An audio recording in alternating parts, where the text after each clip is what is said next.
Di program Hai Balik Kenken untuk hari ini hari Sabtu tanggal 4 Januari di awal tahun ya 2025. Dan di kesempatan pagi hari ini di program Hai Balik Kenken kita akan berbincang-bincang bersama Bapak Kapolsek Seririt, yaitu seperti apa yang kami sampaikan tadi terkait dengan menjaga Harkam Tipmas agar tetap kondusif melalui patroli secara rutin. Oke. Baik, langsung saja kita sapa. Selamat pagi Bapak Kapolsek. Selamat pagi, dan kita perkenalkan terlebih dahulu ya, yaitu Bapak Dr. Putu Sunarcaya, SHMM. Selamat pagi Bapak. Selamat pagi. Waduh, ini belum dihidupin nih. Selamat pagi Pak. Selamat pagi. Diralat ya, bukan dokter. Oh, DR ya? Dokter. Oh, dokter. Ya, waduh, maaf dokter ya. Oke, waduh. Iya, masalah di sini. Oke, terima kasih sudah hadir di studio kami di Pusat RRI Singaraja. Dan mungkin sebelum kita melangkah lebih lanjut lagi tentang topik yang akan kita bahas nanti tentang Harkam Tipmas ya Pak ya. Mungkin bisa dijelaskan mungkin gambaran umum mungkin kegiatan-kegiatan patroli yang dilaksanakan untuk wilayah Kapolsek Seririt. Baik, terima kasih. Selamat pagi pemirsa Pro 1 RRI Singaraja. Ya, sebelum saya menyampaikan terkait dengan Kamtibmas, saya mengucapkan selamat tahun baru 2025. Semoga kita semua ya memiliki semangat baru untuk menapaki kehidupan ke depan ya. Iya. Terkait Kamtibmas di daerah hukum kepolisian sektor Seririt ya, di tahun 2024 ya relatif aman ya. Tentunya di tahun 2025 ini kita semua ya, baik dari aparat kepolisian, stakeholder terkait, masyarakat, bersama-sama kita wujudkan Kamtibmas yang kondusif sebagaimana Undang-Undang Kepolisian ya nomor 2 tahun 2002.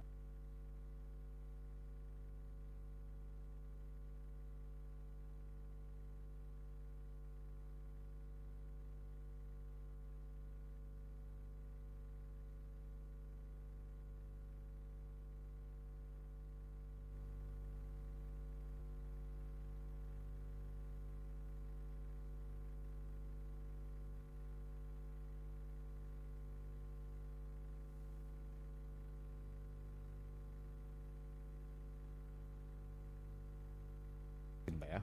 Oke, mungkin kita pengen tahu kali ya Pak ya, frekuensi dan juga fleksibilitas ya untuk seberapa sering patroli rutin ini dilakukan. Apakah ada jadwal tetap mungkin atau menyesuaikan dengan situasi? Untuk kegiatan patroli ya, kita ada kegiatan patroli rutin dan juga kegiatan patroli insidentil tergantung intensitas ancaman ya. Yang mana kalau patroli rutin sudah kami lakukan setiap hari ya, ada personil yang tergabung di dalam unit kecil lengkap ya, begitu pagi melaksanakan serah terima tugas jaga ya, pagi sudah melakukan patroli ya.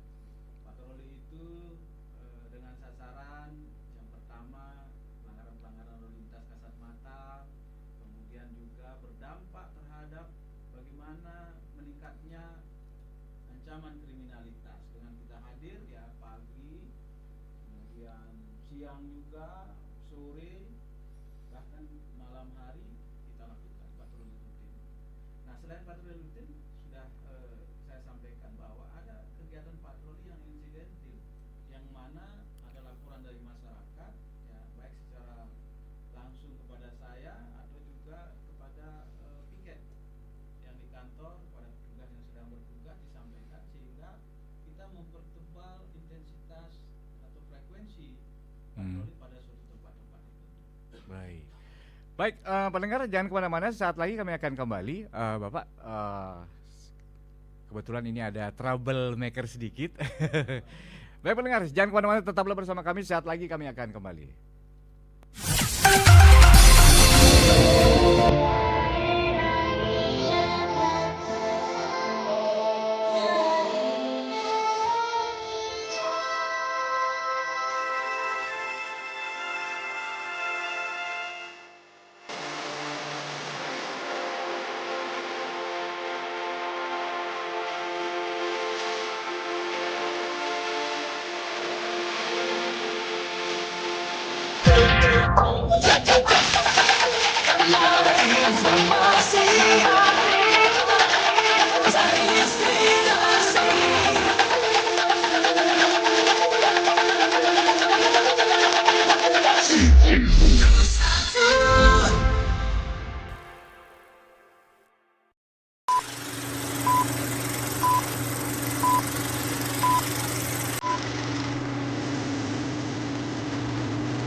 Halo RRI.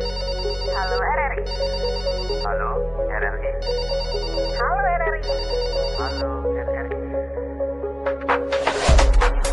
Halo RRI hadir setiap Senin dan Jumat dari pukul 9 sampai dengan pukul 10 pagi. Anda bisa sampaikan semua keluhan, masalah, atau informasi melalui line telepon 0362 24644 atau WhatsApp 0811 399 9790 dan media sosial RRI Singaraja. Suarakan masalah Anda dan temukan solusinya bersama Halo RRI.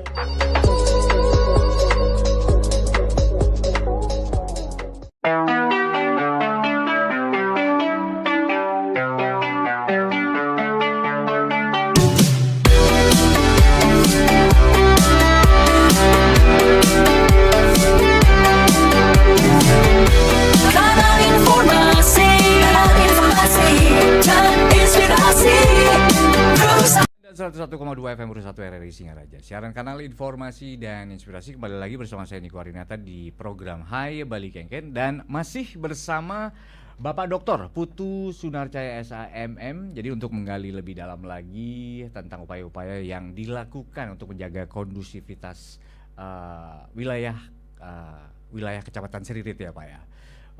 Jadi tadi sudah dijelaskan oleh Bapak Dr. Putu.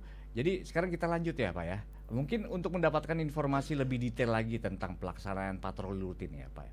Patroli rutin itu bisa dibilang sih menjadi salah satu strategi utama ya Pak ya, untuk bisa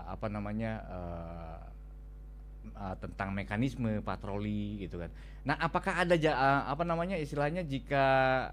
istilahnya patroli di siang dan malam hari, mungkin bedanya apa Pak ininya? Apakah ada perbedaan program atau mungkin pola kali ya kalau kita berbicara untuk ini? Baik, terkait dengan pola patroli yang dipolakan itu tentu waktu ya. Waktu. yang mana kita melihat dari sisi waktu itu mana yang merupakan jam-jam rawan, baik jam-jam rawan kemacetan lalu lintas, kemudian aktivitas masyarakat, kemudian potensi-potensi kerawanan terjadinya kriminalitas. Nah tentu ya situasi dan kondisi Kamtimas itu berbeda antara siang dan malam hari. Potensinya pasti berbeda. Kalau di siang hari lebih banyak kita patroli mengantisipasi kerawanan-kerawanan terkait adanya aktivitas masyarakat, baik di pasar, kemudian di pusat-pusat keramaian, di jalan-jalan yang rawan adanya kemacetan, terutama di anak-anak sekolah kalau siang hari. Kemudian untuk malam hari tentu ya yang kita amankan adalah objek. Objek-objek yang bisa menjadi fokus ya. Fokus kita kepada objek-objek yang berpotensi adanya tindak pidana itu. Tindak pidana. Yang mana objek-objek itu berupa pasar, kemudian kantor-kantor perbankan, ya. Kita fokus kemudian di malam hari juga kita fokus merambah ke pemukiman-pemukiman, ya. Kita rutin melakukan patroli ke pemukiman, ya, pemukiman padat penduduk maupun yang jarang. Ya tentu memiliki ancaman yang sama. Kalau padat penduduk ya tentu lebih ini ya, tingkat keamanan juga lebih terjangkau di situ karena banyak masyarakat. Tapi kalau yang di pesisir kami juga lakukan itu patroli pesisir, kemudian patroli pemukiman itu. Ya. Baik, kalau boleh tahu untuk wilayah Kecamatan Seririt ini kalau bisa dibilang luas Pak ya? Luas sekali, sangat luas ya. Sangat luas. Itu mulai dari titik batasnya itu dari mana Pak untuk ininya? Wilayah Kecamatan Polsek Seririt jangkaunya. Oh ya. Kalau untuk Polsek daerah hukum Polsek Seririt itu kalau di timur itu berbatasan dengan Polsek Banjar. Polsek ya. Banjar ya. Itu di jembatan itu di Desa Tanggusi ada jembatan perbatasan. Kemudian di barat berbatasan dengan Polsek Grogga ya yang mana desa berbatasan itu menjadi daerah hukum Polsek Celukan Bawang. Nah, daerah Berombong itu. Kemudian di selatan itu berbatasan dengan Polsek Banjar juga ya. Batas Polsek Seririt itu ada di Desa Gunung Sari. Kemudian di utara ada Desa Pengastulan. Itu batas-batas wilayah. Yang mana Polsek Seririt itu terdiri dari 20 desa dan satu kelurahan, yaitu di Kelurahan Seririt. Kelurahan Seririt. Berarti totalnya 20 desa ya? 20 desa satu kelurahan. Jadi 21 lah. Gitu. Ya. Oke, baik. Baik, seperti apa yang Bapak katakan tadi, mungkin kita bisa ini kali Pak ya, untuk identifikasi area-area yang mungkin menjadi fokus utama patroli Pak ya. Mungkin wilayah mana aja mungkin Pak yang menjadi prioritas dalam patroli rutin di Kapolsek Seririt? Baik, perlu kita sampaikan juga, perlu kita ketahui, patroli itu tidak hanya dilakukan oleh unit kecil lengkap yang ada di Polsek ya. Tetapi patroli rutin juga dilakukan oleh para Babin Kamtimas. Ya. Jadi daerah-daerah yang tidak terjangkau patroli dari unit kecil lengkap di Polsek sudah dilakukan patroli oleh rekan-rekan kami yang bertugas di desa-desa sebagai Babin Kamtimas, yang mana ya CB atau cara bekerja dari Babin Kamtimas itu selain patroli juga melakukan kegiatan sambang ya, atau yang lebih dikenal dengan door to door system, mendatangi. Door to door system. Iya, DDS ya. Kemudian dari sana melakukan kegiatan-kegiatan deteksi dini ataupun proteksi dini. Deteksi dini dan proteksi dini. Nah, mungkin bisa dijelaskan itu Pak, deteksi dini dan proteksi dini. Seperti apa? Mungkin pendengar mungkin butuh pemahaman kali ya. Silakan. Oke. Jadi kalau deteksi dini itu bagaimana seorang anggota Polri yang bertugas sebagai Babin Kamtimas itu dia menyerap atau mengobservasi ya potensi-potensi kerawanan. Potensi kerawanan itu ya diserap, dideteksi menjadi bahan keterangan. Bahan keterangan itu menjadi produk-produk yang kita analisis bagaimana kita melakukan kegiatan-kegiatan preemptif Preventif ya. Preemptif sebelumnya. Kemudian kalau proteksi itu lebih cenderung kepada kegiatan preventif ya, melindungi lebih dini dengan melakukan langkah-langkah antisipasi. Seperti Jadi itu. preventif dan preventif begitu ya. Preemptif dengan preventif. Oke, Pak, kalau boleh tahu nih, untuk melibatkan unsur masyarakat atau organisasi lainnya, apakah mungkin ada program itu? Mungkin di sini kita berbicara untuk mengetahui sumber daya yang mungkin digunakan ya dalam kegiatan patroli, Pak ya. Mungkin berapa personil yang mungkin diturunkan dari setiap masing-masing wilayah itu? Ya, seperti sudah saya sampaikan tadi bahwa kalau patroli dilakukan oleh unit kecil lengkap UKL dari Polsek Seririt, itu berkoordinasi, berkolaborasi dengan stakeholder TNI. TNI juga? TNI Oke, kita baik. libatkan. Kemudian dari pihak kecamatan, Satuan Polisi Pamong Praja, Pol PP, itu 2 orang, dari unsur TNI 1 orang. Kami kalau dari unsur Polsek itu ada 4 orang ya, ada unsur reserse, ada sabaranya, ada bimasnya. Ya tentu kekuatan-kekuatan ini ya berkolaborasi untuk mencapai suatu bagaimana yang diharapkan keamanan dan ketertiban masyarakat itu. Oke, sekarang kita beralih ke soal ini kali Pak ya, strategi kali ya, berdasarkan waktu dan kondisi ya. Kalau menurut observasi sih setiap patroli itu kadang-kadang kalau saya lihat itu sih pagi, siang, malam, dan seperti yang Bapak katakan tadi kan di pagi itu wilayahnya beda, ya kan, siang itu wilayahnya beda, dan apalagi kalau malam ya kan.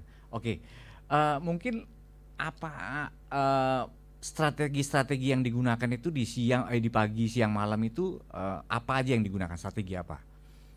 Baik, kalau di siang hari mungkin kita lebih jelas melihat bahwa dilakukan oleh personil Polri itu berupa tur jawali ya.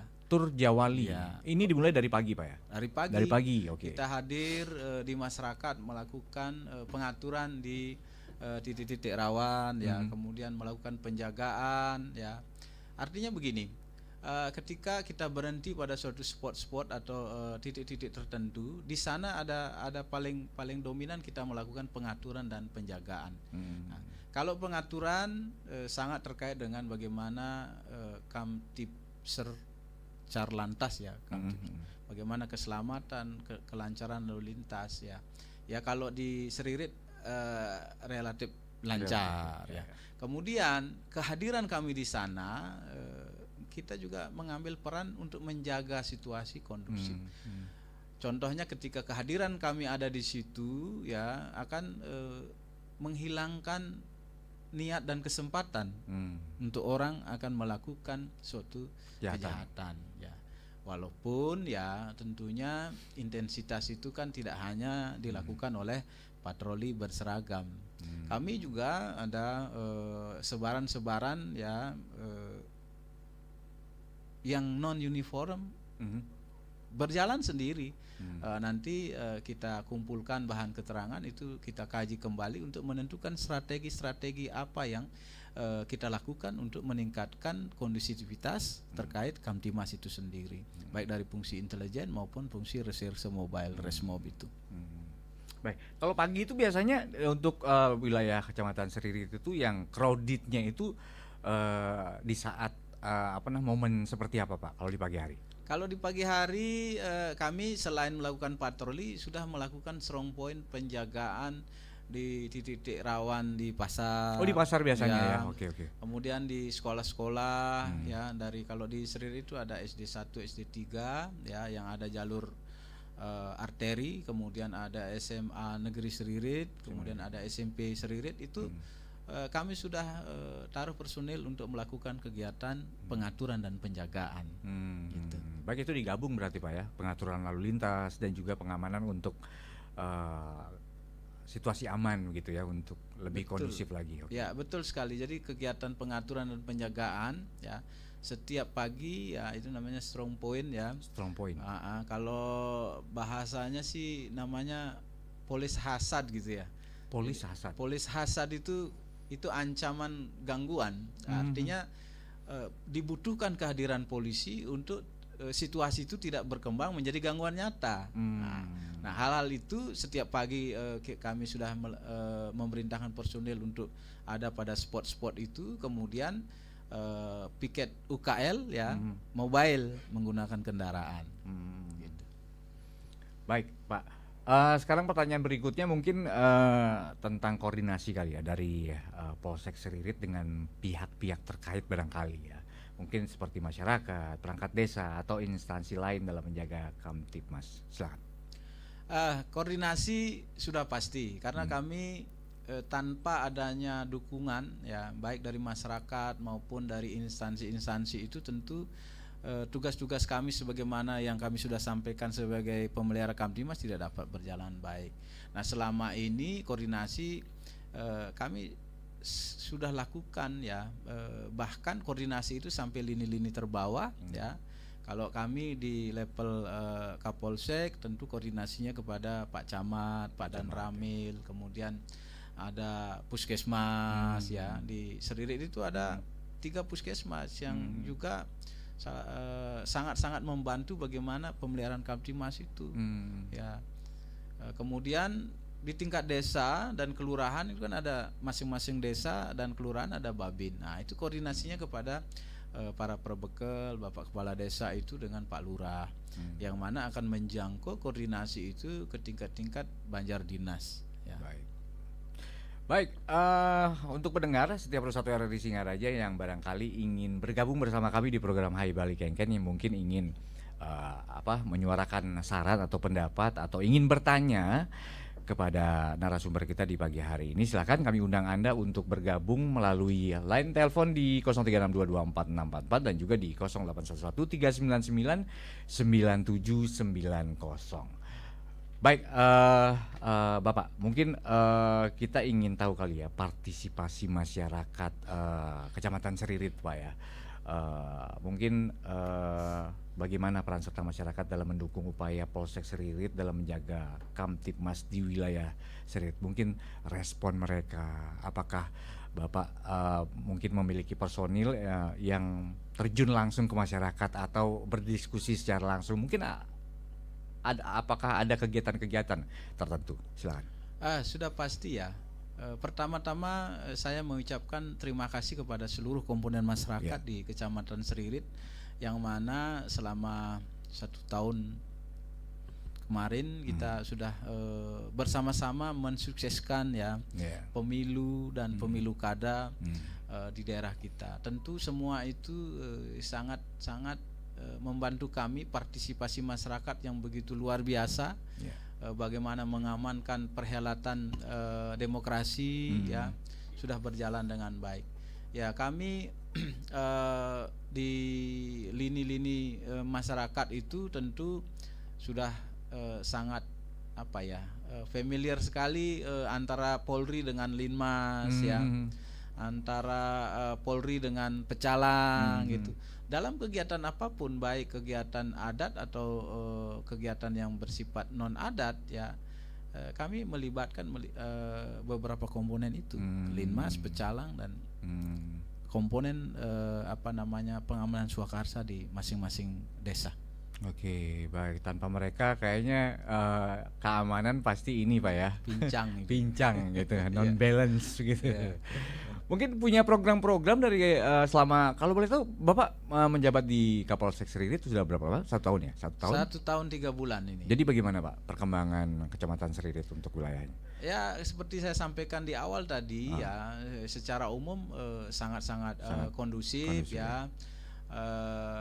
Tindak pidana yang berupa laporan atau pengaduan itu masih bersifat yang ringan-ringan saja. Yang ringan-ringan saja ya. Oke. Lebih banyak kami selesaikan secara restoratif justice.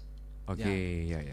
Dengan adanya penyelesaian restoratif justice ya, masyarakat yang memiliki permasalahan hukum dapat menerima manfaat dan keadilan di samping adanya kepastian hukum. Apakah ini permasalahan ini selesai apa tidak? Ya pasti selesai. Pasti selesai ya, gitu ya. Karena ini kita selesaikan dengan restoratif justice ya. Kemudian memiliki nilai manfaat dan rasa keadilan di masyarakat. Kita tidak hanya berpikir bahwa orang yang bersalah Harus dijas harus gitu ya? dijas kemudian diproses hukum masuk ke lembaga pemasyarakatan. Jadi harus dipertimbangkan kembali Kita ya kan, pertimbangkan. berdiskusi kembali. Oke. Berdiskusi kembali, dan itu pun kembali kepada para pihak. Kami hanya memberikan stimulan, motivasi bahwa bagaimana menyelesaikan masalah dengan baik itu adalah kita mendiskusikan secara kekeluargaan, ya, tanpa memandang tinggi atau rendah derajat seseorang. Siapapun itu, mari kita selesaikan dengan baik. Dan selama ini semua berjalan dengan baik dan lancar. Kemudian apresiasi dari keluarga, kemudian apresiasi dari masyarakat setempat, karena setiap melaksanakan restoratif justice kami kan mengundang tokoh-tokoh masyarakat, tokoh agama, tokoh keluarga, kedua belah pihak untuk saling berdamai. Dan bahkan ya, dengan adanya penyelesaian masalah secara restoratif justice itu meningkatkan kembali tali persaudaraannya. Demikian. Oke. Secara kan sekarang kita sudah berada di tahun 2025 ini Pak ya. Mungkin Bapak memiliki data-data mungkin lebih mendominasi di mana. Mungkin sebelum kita ke masalah tingkat persentase terjadinya laka lantas, mungkin tingkat keamanan mungkin untuk wilayah Seririt berapa persen? Apakah di tahun 2024 ada penurunan atau kenaikan, bagaimana?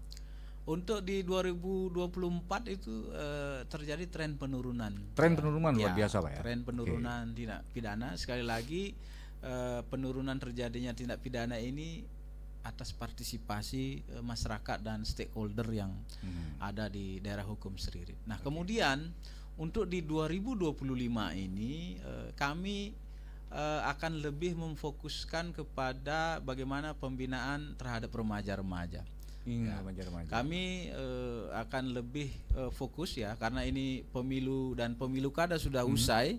Kami akan lebih fokus masuk ke sekolah-sekolah lewat jargon police go to school. Jadi polisi masuk jadi sekolah. melakukan kunjungan-kunjungan ke setiap sekolah. Kunjungan kami akan lebih intens ya.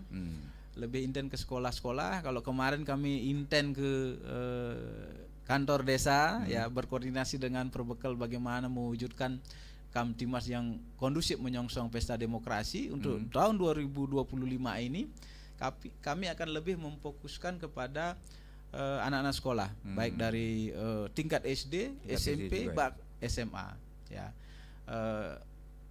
Di tingkat SD ini kan artinya apakah ada kerawanan? Ya pasti kita lihat selama ini di media sosial, di media elektronik terjadi kasus-kasus bullying ya, ada perundungan. Nah, itu menjadi potensi kerawanan kalau kita tidak antisipasi dengan deteksi dini atau proteksi dini, dikhawatirkan akan berkembang menjadi gangguan nyata. Ya. Berarti visi misinya itu tujuan ke sekolah-sekolah itu memberikan edukasi ya, mungkin pemahaman kali ya. Apakah maksud kami mungkin diberikan pemahamannya kepada pembina atau langsung kepada anak-anak? Ya, kalau kami masuk ke sekolah-sekolah tentu ya berkoordinasi melakukan kegiatan kepada para guru dulu ya. Para guru ya, pembina. kepada kepala sekolah, para guru. Nah, ketika kami melakukan pembinaan berupa edukasi kepada murid-murid, itu sudah secara langsung para guru akan mengetahui bagaimana cara mewujudkan keamanan dan ketertiban di sekolah. Ya. Barangkali dengan kehadiran kami akan menambah motivasi, semangat dari para guru untuk bagaimana memberikan edukasi, karena menanamkan moral-moral yang moral-moral jangan sampai berkembang ini murid berani melawan guru gitu. Itu sudah salah kaprah itu. Wah, kayaknya itu efek ini Pak, efek perkembangan teknologi. Bisa jadi, tetapi ya tentu efek-efek itu kan perlu kita antisipasi. Jangan sampai perkembangan teknologi yang sudah memberikan kontribusi positif terhadap perkembangan peradaban kita, justru di sisi lain menjatuhkan nilai-nilai peradaban kita. Anak sudah berani melawan orang tua, anak murid berani melawan gurunya. Ya. Saya juga dulu kita kan pernah sekolah. pernah Nakal-nakalnya sekolahnya. paling bolos. Nah, Itu belum adanya ini gadget, belum adanya iya. teknologi ya. Kalau bolos ketahuan sama guru, takut kita, Iya. segan. Mungkin zamannya beda kali ya. Beda. Kalau zaman dulu kayaknya kita lebih takut kepada orang tua. Ya, kan? Benar kan, Pak? benar Oke. sekali itu. Ya, hal-hal seperti itulah yang menjadi bibit-bibit kecil di sekolah itu yang sampai berkembang nanti ke sosial masyarakat Ya. di lingkungan tempat tinggalnya, bahwa diberikan edukasi, didikan di sekolah tidak ada perkembangan secara signifikan Iya, iya. terkait tentang bagaimana mewujudkan etika moral Etika moral seorang anak ya. Oke. seorang anak. Baik, kalau tadi kita berbicara soal anak-anak di SD ya, untuk agar tidak terjadinya bullying, memberikan edukasi ke mereka. Nah, anak-anak SD dan anak-anak SMA ini kan kenakalannya beda-beda ya. Mungkin kalau sekarang anak-anak remaja SMA lah ya, itu mungkin kenakalannya ya mungkin di motor seperti itu ya. Seperti yang kita ketahui kan sudah ada aturan untuk tidak menggunakan yang namanya knalpot brong. Mungkin itu menjadi salah satu ini kali ya, pertimbangan kali ya. Gimana Pak? Iya, kami memang sudah memetakan bagaimana klasifikasi Ya. kenakalan-kenakalan dari SD, SMP, SMA. Tapi kalau potensi bullying, ya perundungan itu di setiap level SD, SMA itu ada potensinya. Ada potensinya? Ada. SD juga ada bullying, SMP juga ada bullying, ada potensi saling palak memalak kan gitu. SMA juga. Nah, kemudian terkait knalpot brong ini dari SMP. Kayaknya agak mengganggu juga itu Pak ya? Mengganggu sekali. Saya sampaikan kepada masyarakat di daerah hukum Seririt ya, di Polsek Seririt ini, kami setiap pagi melakukan penindakan pelanggaran kasat mata. Ya.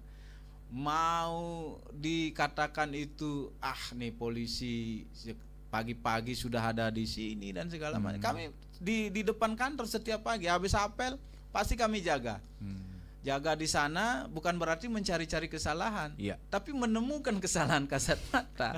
Ya kami berhentikan, tidak pakai helm, knalpot brong, kadang-kadang kami dihindari. Ya sudahlah, tetap aja. Kami tidak bosan-bosan untuk melakukan langkah-langkah preventif demi kepentingan masyarakat itu sendiri. Ya, kemudian terjaring 10 kendaraan, ya kami edukasi. Karena tidak pakai helm, ya pulang dulu pakai helm. Kalau knalpot brong, ya buka dulu.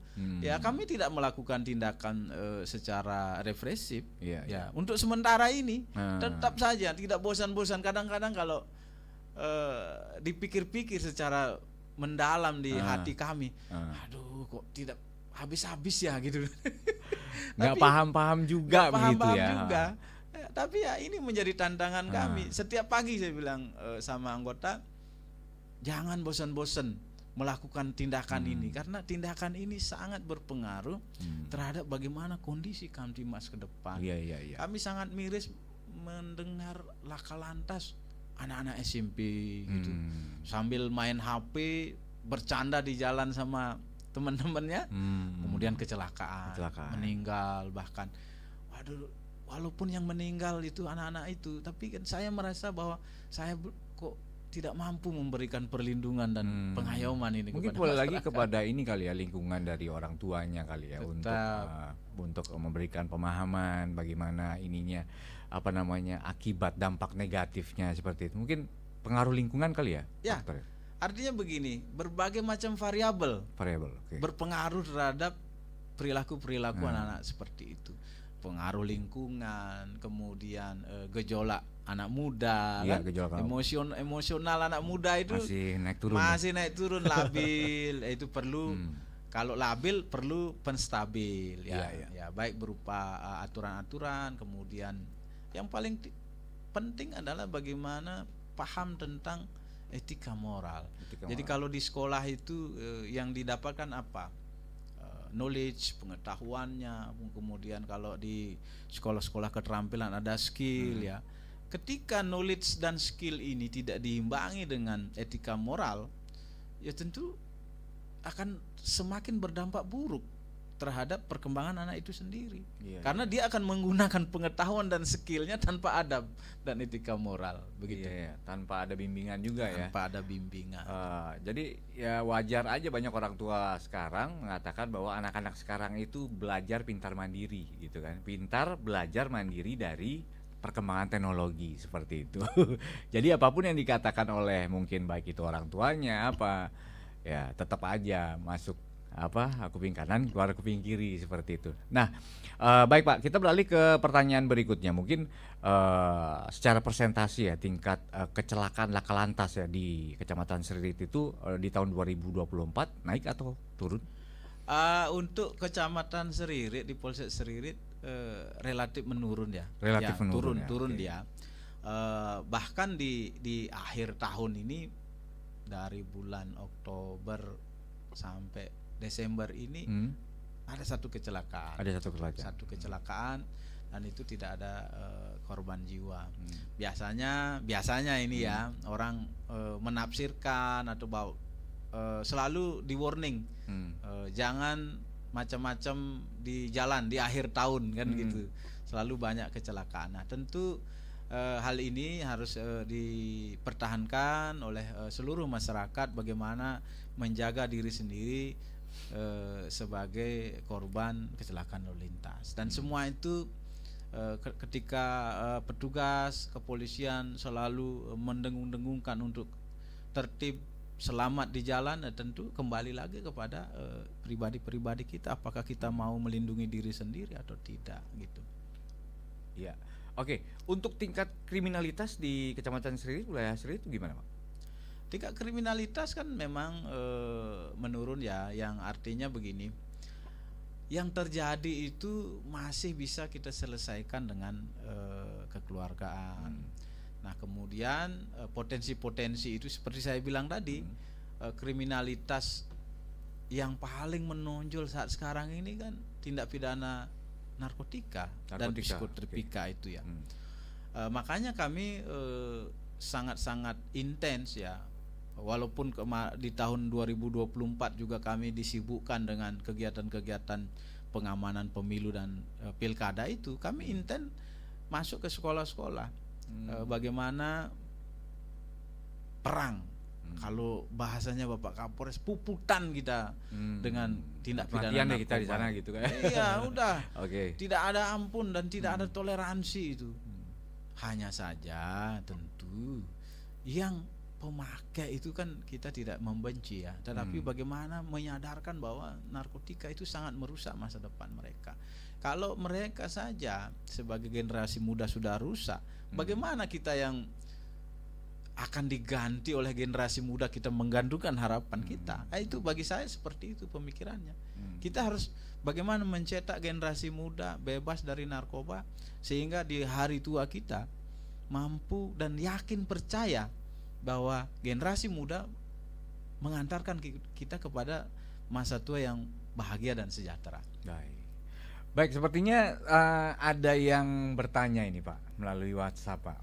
Pagi, Bapak Kapolsek mau tanya, kalau berkendara sambil merokok, baik kendaraan motor maupun mobil, apakah ada undang-undangnya dan hukumannya? Saya hampir setiap hari lihat orang berkendara sambil merokok. Terus saya tegur malah balik dia marah, karena itu kan membahayakan karena abunya itu kena mata sangat perih sekali. Mungkin bisa dijelaskan Pak? Ya, kalau terkait dengan merokok itu sebenarnya yang pertama yang dilanggar adalah etika sosial. Etika sosial, baik. Ya, hampir sama kayak knalpot burung berarti ya? Sama. Mengganggu ya? Ya, mengganggu sekali etika sosial. Bahwa yang bersangkutan itu tidak mampu menempatkan dirinya pada komunitas sosial yang baik. Ya kalau di jalan ya tentu sangat-sangat mengganggu. Kita laporkan saja. Kalau kita berpikir tentang bagaimana pemenuhan unsur-unsur pidana itu tentu nanti kan kita duga dulu, praduga tak bersalah. Ya. Kita laporkan atau artinya catat nopolnya dan segala macam, laporkan saja. Nanti lewat Babin Kamtimas kita cari orangnya, ya. Gitu. Ya kemudian lewat media ini saya sampaikan bahwa merokok di atas kendaraan itu seperti tadi, satu melanggar etika sosial, yang kedua jika karena rokok terjadi kecelakaan lalu lintas, Waduh. nah, artinya itu melanggar undang-undang lalu lintas. Undang-undang lalu lintas. Baik. Jika karena rokok kemudian mengakibatkan ya mata orang menjadi bermasalah, gitu ya cedera, ya tentu menjadi suatu tindak pidana yang namanya karena kealpaan atau kelalaiannya menyebabkan orang lain luka ringan, luka berat. Kan luka ringan, luka berat nanti dalam konteks Berarti hukum tindakan itu. pertamanya kita laporkan Laporkan terlebih dahulu saja. Kita mencatat nomor polisi apa, catat atau nomor apa. polisi. Oke. Bila perlu Hmm. sekarang sudah ada alat komunikasi, foto, video. aja ya. Ya silakan, lebih bagus lagi itu, kita lebih mudah untuk melakukan tracing ya. Iya, iya, iya. Ya, seperti itu. Terima Agar kasih itu saran dan masukannya. Agar tidak terjadi ini kali ya, masalah Ya. di jalan, keributan gitu ya. Dan hal ini nanti akan kami sampaikan Baik. ketika kami tatap muka dengan masyarakat, akan kami sampaikan kalau merokok ya pada tempatnya, kan begitu. Kalau di jalan ya kita hanya fokus bagaimana kita sampai pada tempat tujuan dengan aman dan selamat. Gitu. Iya, masalahnya kita sering juga yang lihat orang pakai motor sambil pegang apa namanya di batang rokok. Terus orang pakai mobil gitu kan, berkendara menggunakan mobil sambil megang setir. Terus ya itu yang mungkin nggak sengaja gitu kan, abunya itu kalau dia buang abu ya secara Terbang. tidak langsung abunya kan terbang gitu. Iya. Waduh, berarti itu bisa dilaporkan ya, benar ya? Bisa dilaporkan. Nanti tergantung dampaknya sejauh mana. Dampaknya. Iya. Oke. Gitu. Baik, untuk pendengar yang ingin bergabung bersama kami silakan di line telepon juga bisa di 24644 dan juga di 081139999790. Baik, kita sekarang beralih ke pertanyaan untuk mengetahui kecepatan dan mungkin efektivitas respon terhadap laporan dari masyarakat ya. Masyarakat Seririt barangkali mungkin bagaimana dari Polsek Seririt sendiri menangani laporan atau pengaduan dari masyarakat terkait gangguan Kamtibmas. Ya, selama ini kan kami sudah melakukan langkah-langkah yang namanya quick response ya. Kemarin ada pengaduan dari masyarakat terkait euforia dalam perayaan tahun baru ini kan, perayaan tahun baru, menggunakan oke. kembang api yang tidak berlebihan lah. Artinya begini, tahun baru sudah lewat, yang harusnya nyalakan kembang api 31 Desember ya sah-sah saja lah, sepanjang itu diameternya tidak melebihi dari yang disampaikan. Kalau mercon kan tidak boleh ya. Kalau kembang api boleh, ada diameternya. Kemarin ada laporan. Kemarin itu tanggal 3 ya. Tanggal 3. Tanggal 3 masih aja ada yang menyalakan mercon. Kemungkinan itu sisa-sisanya itu masih ada ya. Okay. Anak-anak kecil atau yang masih remaja gitu. Ada laporan 5 menit kami sampai di tempat kejadian ya. Kami sudah sampaikan untuk tidak boleh lagi karena ada orang sakit, ada orang yang perlu beristirahat seperti itu. Dan momennya udah nggak tepat. Momennya sudah nggak tepat. Mau cari pembenaran udah nggak ada lagi. Udah nggak ada lagi, udah lewat kok tahun barunya. Nah, sedangkan tahun baru kemarin untuk wilayah Kecamatan Seririt gimana Pak? Tentang ininya, keamanan dan lalu lintasnya juga gimana situasinya? Ya. Untuk tahun baru kemarin ya luar biasa ya. Luar biasanya apa? Aman dan damai. Ada perselisihan bukan antar kelompok, enggak, antar individu ya. Di satu desa antar individu barangkali ya ada ya mungkin minuman beralkohol berlebih, mereka ada ketersinggungan. Ya syukurnya itu tidak merembet menjadi antar kelompok. Ada antar individu, kita suruh pulang, ya pulang selesai. Kemudian untuk trek-trekan, kebut-kebutan hampir tidak ada. Ya. Hampir ini Pak ya? Ya artinya kebut-kebutan itu hampir tidak ada ya, paling mereka konvoi jalan. Itu pun tidak banyak itu. Dan artinya sampai pagi di 1 Januari udah sepi melompong itu. Udah nggak ada siapa-siapa. Semua udah pada capek dengan. Udah pada capek ya kan, udah ya lebih baik tidur lah. Lebih gitu baik ya. tidur gitu. Ya saya lewat RRI ini menyampaikan terima kasih kepada masyarakat Seririt yang sudah memiliki kedewasaan berpikir, terutama anak-anak muda sudah memiliki kesadaran bagaimana menyongsong masa depan yang lebih baik lagi. Namun kalau masih ada yang punya perilaku yang mengganggu Kamtibmas, tolong hentikan itu. Karena apa? Keberlangsungan kehidupan ke depan ini tantangannya sangat berat. Ya, betul. Jangan membebani hal-hal yang tidak penting terhadap keberlangsungan peradaban kita menjadi individu yang bahagia dan sejahtera itu. Baik, Bapak, sekarang kita menuju ke masalah indikator kali ya, Pak ya. Keberhasilan dari apa yang dilakukan oleh Polsek Seririt untuk mengukur efektivitas patroli secara rutin ya.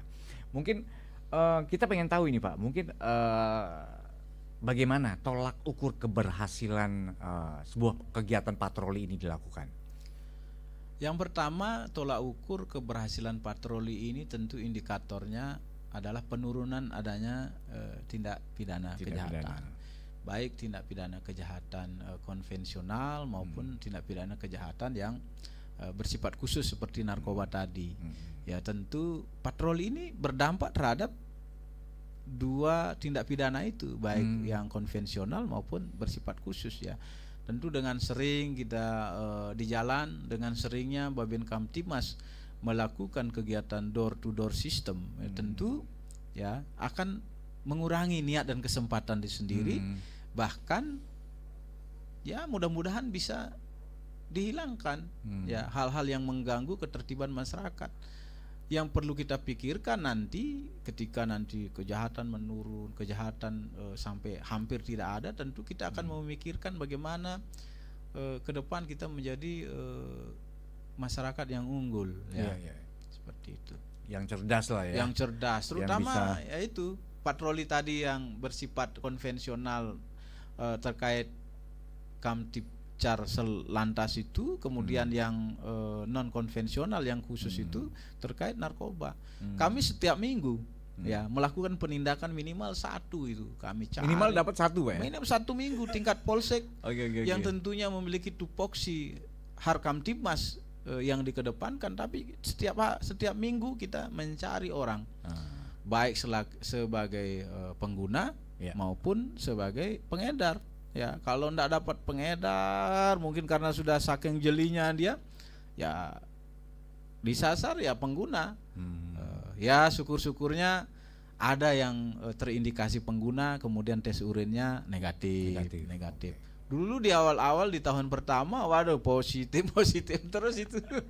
Rame berarti itu ya. Rame itu ya, karena di Buleleng yaitu zona merah. Iya. Ya, itu data dari BNN ya menyatakan demikian, bukan omongan saya tanpa dasar. Dari BNN menyatakan bahwa Buleleng zona merah darurat narkoba. Nah, dengan kebijakan Bapak Kapolres sekarang ini yang zero toleransi terkait narkoba, ya tentu ada dampak-dampak positif ya masyarakat. Ada perubahan-perubahan ya dari masyarakat ya semuanya. Hal itu sudah disampaikan kepada saya sendiri selaku Kapolsek, disampaikan pada Bapak Kapolres ya, bahwa saat sekarang ini Buleleng ya mulai menata kehidupannya tanpa narkoba. Tetapi masih ada juga yang masih coba-coba dan main-main, dan itu tidak ada ampun. Nah ini nih termasuk tantangan kali Pak ya? Tantangan ya. Itu gimana cara menanggapinya Pak, kalau misalkan ada yang ya selain pengguna narkoba kali ya untuk pengedar, terus apa kenakalan-kenakalan remaja yang masih saja sampai saat ini dilakukan ya, padahal sudah tahu itu punya dampak negatif seperti itu, tapi masih aja tetap, itu gimana dari Bapak sendirilah menanggapinya? Iya. Tadi dinyatakan bahwa hal itu menjadi tantangan di tahun 2025. Ya tentu tantangan itu kita tidak artikan sempit ya. Tantang berarti saya jawab tantangannya, enggak dengan apa, dengan fisik tidak. Ya kembali lagi bahwa bagaimana langkah-langkah atau tindakan kepolisian itu tentu berawal dari tindakan-tindakan preemptif. Yang paling penting itu adalah tindakan preemptif. Bagaimana mengajak ya hal itu untuk tidak terjadi. Kita ajak dulu, ajak masyarakat bagaimana menerapkan pola hidup sehat dan sejahtera itu bebas dari narkoba. Itu tantangannya. Masuk ke desa-desa, ya di desa sekarang di Kecamatan Seririt sudah kita bentuk itu desa bersinar oleh BNN, itu sudah dibentuk melalui wadah yang namanya intervensi berbasis masyarakat IBM. Intervensi berbasis masyarakat. Ya, jadi yang mengintervensi terkait bagaimana perilaku-perilaku yang melanggar etika sosial narkoba ini diintervensi oleh masyarakat itu sendiri. Dengan cara apa? Ya melakukan langkah-langkah preemptif juga. Jadi masyarakat terjun langsung ya? Terjun langsung. Ya, jadi tanpa menunggu aba-aba lagi. Tanpa menunggu aba-aba. Kalau kami hadir nantinya akan memberikan apa ya? Dukungan moral, kemudian tindakan-tindakan represif yang tidak dapat dilakukan oleh masyarakat. Nah, itu kami ambil. Tapi kalau masih bisa dilakukan oleh masyarakat, mari kita lakukan bersama. Jangan biarkan Polri atau polisi memegang tugas tanggung jawab itu sendiri. Saya yakin tidak berhasil kalau masyarakat cuek. Biarkan saja ada polisi. Tidak akan berhasil itu. Di dunia manapun harus dirubah pola pikir seperti harus itu. dirubah ya. Kalau tidak berani secara langsung melaporkan, ya laporkan pada kami. Nanti ada langkah-langkah kok. Baik Bapak, satu pertanyaan terakhir mungkin Bapak ya, terkait dengan waktu sudah mendekati. Jadi ada pertanyaan terakhir yang masuk di via WhatsApp. Bapak Om Swastiastu, Bapak Kapolsek, selamat pagi. Tiang mau sampaikan hal-hal terkait berlalu lintas, terutama di jalan pertigaan Bubunan menuju ke Sulanya, Seririt. Dan ke selatan juga tembus di depan lapangan Seririt. Mohon diketatkan pelayanan dan pengaturannya karena pertigaan itu menurut Tiang agak rawan dan ramai. Jika bisa segera dipasang lampu pengaturan lalu lintas. Sukseme. Selamat tahun baru 2025 Bapak Kapolsek. Bagaimana nih? Wih, baik. Ini saran dan pendapat nih sepertinya. Saran dan pendapat itu sebelum saya sampaikan bahwa terima kasih sekali bahwa masyarakat peduli dengan Kamtibmas ya. Artinya polisi tidak sendirian ini ya. Ada beberapa komponen masyarakat yang peduli memberikan saran dan pendapat. Ya kami jawab bahwa ya kalau untuk traffic light tentu apa yang disampaikan itu sudah kami sampaikan kepada instansi yang berwenang untuk menindaklanjuti itu. Ya namun kalau memang itu terjadi kerawanan, ya saya himbau kepada kita semua pada titik-titik tersebut lebih berhati-hati sebelum dipasang rambu-rambu lalu lintas. Karena pemasangan rambu lalu lintas tentu berdasarkan pengamatan dan analisis yang mendalam dari dinas terkait, apakah layak dari sisi pemasangan, kemudian apakah sudah dipersiapkan anggarannya. Sekali lagi saya memberikan apresiasi yang sangat setinggi-tingginya lah ya kepada masyarakat yang sangat-sangat peduli bagaimana Kamtibmas yang kondusif itu dapat terwujud di daerah hukum Seririt. Baik, luar biasa. Baik Bapak, terima kasih sudah hadir di studio kami Perusahaan RRI Singaraja di program Hai Balik Kengken. Dan terima kasih juga atas penjelasan dan pemahamannya ya. Semoga apa yang disampaikan oleh Bapak Kapolsek di pagi hari ini bermanfaat untuk kita semua. Dan terutama bermanfaat untuk kita sebagai warga masyarakat, khususnya Kecamatan Seririt ya, warga Kecamatan Seririt. Baik pendengar, dengan berakhirnya obrolan kita di pagi hari ini di segmen Hai Balik Kengken, berakhir juga saya menemani Anda di segmen Lintas Singaraja pagi ini untuk edisi hari Sabtu tanggal 4 Januari 2025. Terima kasih banyak atas atensi Anda. Dan akhir kata Bapak Kapolsek kita ucapkan Paramo Santi. Om Santi Santi.